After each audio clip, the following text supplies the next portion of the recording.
So, this is it. Ito na siya, chicken feet. Yan na, ready na to serve. So, may pechay. Nilagyan ko siya ng pechay. Pinasure cooker ko siya at nilagyan ko siya ng pechay.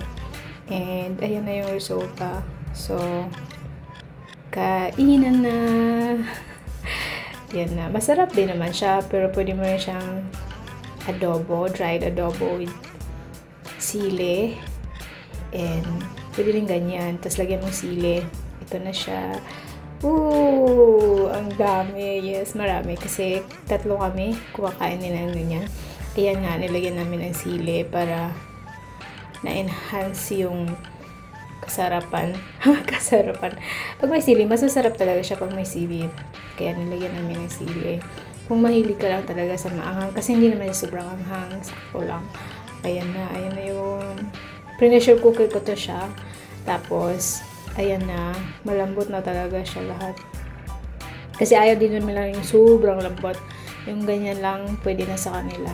So, ayun. Kainan na. Puro lang siya buto. Walang kalaman-laman.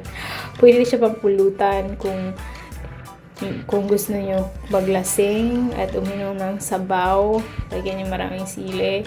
Tapos higop kayo ng sabaw. Ay, naku, sobrang sarap to maging pulutan. Pwede mo na siya yung i-adobo. Ayan na. And, sabi nila, narinig ko, may vitamins din naman yung chicken feet. May collagen din daw dyan. So, not bad. Di naman siya masaba. Sa iba siguro kasi hindi sila mahilig sa chicken feet. So, okay lang yan. Kami kumakain talaga kami ng chicken feet ayan na. Kahit ano naman yung ilalagay nyo.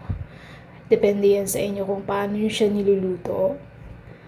At kami, ganyan lang. Simple lang siya. Huwag lang sobrang maraming sabaw. Kasi pag maraming sabaw, hindi siya masyadong okay. At depende naman siguro, no? Kung madami kayo, damihan nyo na yung sabaw. Joke lang. Yeah, depende yun sa inyo sa pagluluto. So, ayan. Kakain na ako dito. Ayan.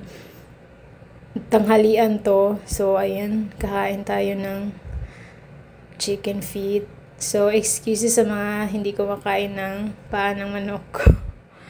Ako kumakain ako. So, wala ka talagang makuha. Kasi parang puro balat siya at saka buto. Parang sipsipin mo lang siya. Ngunguyain mo yung buto kung kaya. Kasi kung okay naman yung ngipin mo, pwede mo siya madurog talaga. Tapos, idudura mo na lang siya yung buto. Ganun lang siya kabilis. Ganyan.